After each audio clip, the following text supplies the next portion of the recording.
Finally, Iyabo Ojo came out to clear the air concerning her relationship with Naira Marly, Mohbad, and Mohbad's wife, which is Wumi. Some people have been judging this case based on the way they see it and based on what VDM has been, dishing out here online, including Dr. Kemi at a time. Kemi said that Iyabo Ojo trying to use her daughter's marriage, wedding stroke, traveling to Canada for childbirth to distract the whole narratives. That they have to do everything humanly possible just to make sure that they bring this woman down. So, on her live today, Iyabo Ojo cleared air concerning everything that you need to know about this case. That anyone who is judging based on what you are seeing out there without hearing from her, you are making a very wrong mistake. And the one thing I love about this, live video, she chose her words so carefully, because whatever you say, whether it's by mistake or purposely, people will use it against you. That's why she took her time. She explained herself very, very well. So guys, I'm going to let you to watch this video. But before then, if you're just watching without subscribing to my channel, please hit on the subscribe button. And for my returning subscribers, you are highly, highly welcome. Please don't forget to, like the video and share it.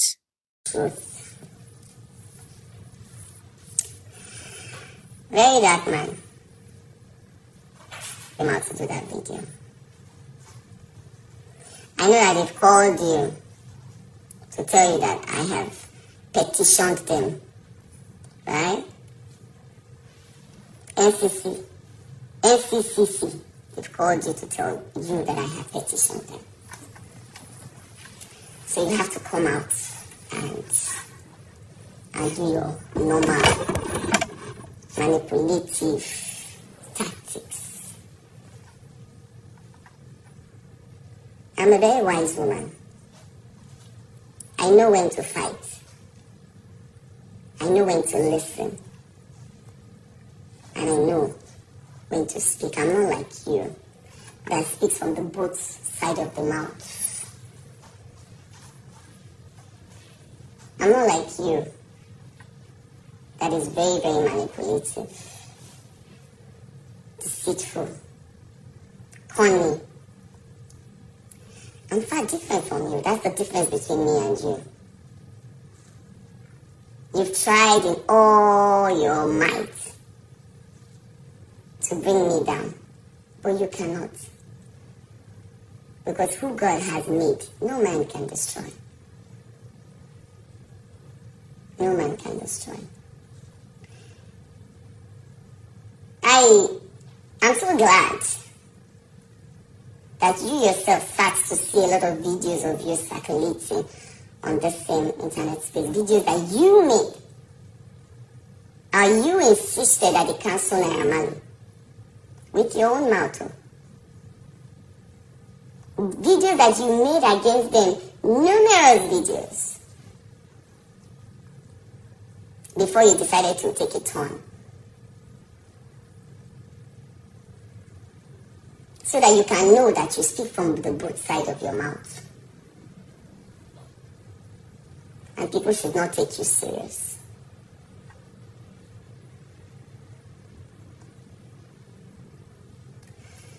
Guys, let me go straight to it. So, yes, I was invited by the police people. They call them the National Cyber Bullying stuff, right? And I was on my way to Tanzania for Priscilla's wedding when I was called upon. I saw the letter, I sent it to my lawyer, he put a call through, I sent a message that I'm not going to be around, but when I come back, I would honor their invitation. So I traveled, I came back. When I came back, they responded with a letter and asked me to pick a date.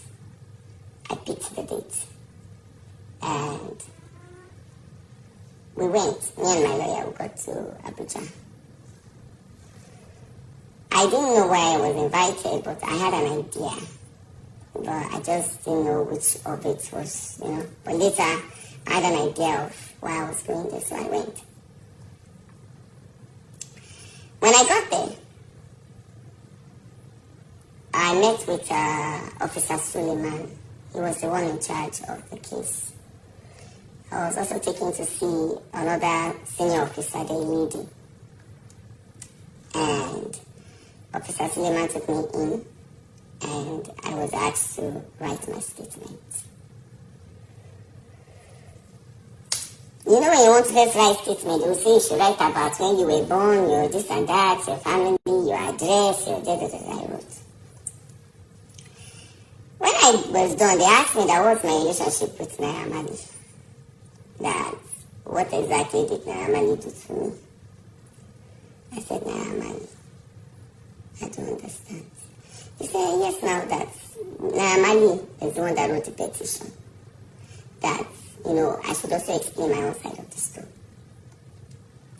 So I started explaining my side of the story.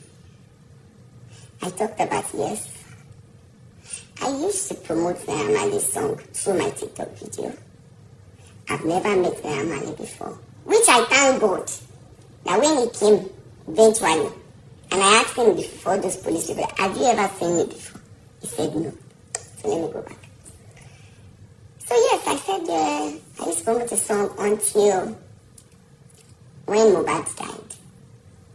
I was in America. How they even buried him was the first heartache for me when his neck was broken. I think I was on my way back to Nigeria. I came back, I went to Abuja. And then I saw a Snapchat of Naira Marly coming to dance, At that time, fingers were already pointing towards his direction. A lot of videos started coming out. I was angry, like, guy, this is not the time for you to be dancing when one of your person, whether the guy is still under your record label or he's not under your record label anymore, at least he was part of you people on Snapchat. And I was like, then Sam Larry also, did one video and was saying, Mohbad, Tiobatiku, Kinekon, later deleted the video, but obviously the video had circulated. Something like where Oku can sorrow, that kind of thing. Like, when somebody's dead, the dead cannot speak, then later deleted it. I was like, then videos started coming out about how he went to Naira Marly's house with some of his friends to say he didn't want to work with their manager anymore. How, they were beating. He landed in the hospital. We saw the bruises. He said, if anything happened to me, they should hold Naira Marly. How it was so many videos just flying around. Until when I now saw Sam Larry's video. When Zlatan and Mohbad were having a video shoot, and he came in with some boys. They were holding a weapon. They were holding something like a weapon. And I was like, So this thing is true.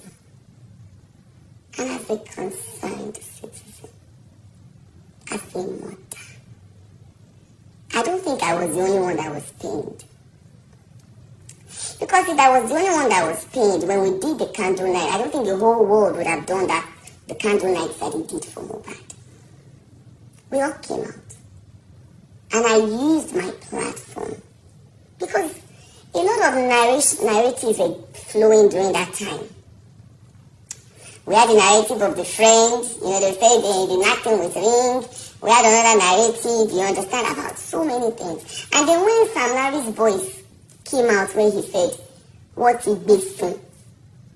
What he basing means that they have buried him.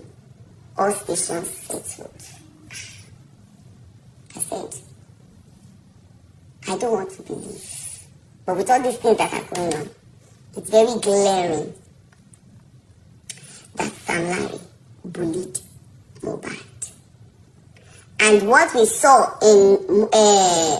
happened in Naira Marly's house, where he was beaten, his neck, he had a teeth bite and all that. Then Naira Marly bullied Mohbad. and I was angry. Now, what you see will definitely bring a reaction. What you don't see might not bring a reaction. So we did not see how he actually died. We only knew a nurse gave him injection, blah, blah, blah. You understand? So definitely we need to find out exactly what happened in that house. Even though me and some of we concerned people are angry with all the videos that we were seeing about the bullying, and he also wrote a petition, and he signed it in his songs, and he wrote it on Twitter. He put it there on Twitter. The Twitters are there. Internet never forgets. It's not like we just saw only those videos. Though. When Mohbad was alive, he put them on Twitter. He did videos mentioning Naira Marly's name, the Malian's name, and Sam Larry's name. They are there. So that is one thing. I said the other one was to find out exactly what happened in the last few hours before he died. I'm not a police officer. That is not my job to do. It's a murder case, and we must allow the right authorities to do that. So what did I do? I took my foundation up. The day I came out to do the first video, already I contacted my lawyer. And I, said, I have a foundation. My foundation fights for things like this. So I took up that duty. Do you understand? To write to all the right authorities. And one of the first things I pushed for was for his body to be exhumed, so that an autopsy can be carried out, so that we can know exactly what killed him. Number 2 was to revisit all those that bullied him. And this is not just him saying I was bullied. We saw videos of bruises on his body. We saw when Sam Larry came in to say, oh, Nikurumbi Bailini. And after that, we saw a video of bruises on his head, and someone said, see what Sam Larry did to Mohbad. So, are we supposed to just ignore all those videos and act like it doesn't exist? Or it never happened? A boy died. It's one thing for you to beat a boy, and the boy is still alive, that can fight for himself. And it's another thing for you to beat a boy, and a few months later, the boy is dead, and this video comes out. Any sane country would want to visit it. Except you people are telling me that bullying is okay. That was the second thing. The third one was so that he gets a befitting burial. Because myself and a lot of people were concerned about the way he was buried. His neck was broken. And so I wanted them to make sure that he gets a befitting burial. The fourth was that he was crying when he was alive, that his royalty was not given to him. So I also wanted the government to look into it, to help see that his royalty can be gotten and given to his family. At least he has a father, a mother, a son, and a wife. I don't know whether these things I did were wrong. That was what truly happened. So, I'm still coming back. Let me finish. So they asked me to write everything I know down, and I wrote. Then they brought out a video. A 3-second video of where I said, Naira Marly, this is not London, where you think you can do and get in with anything.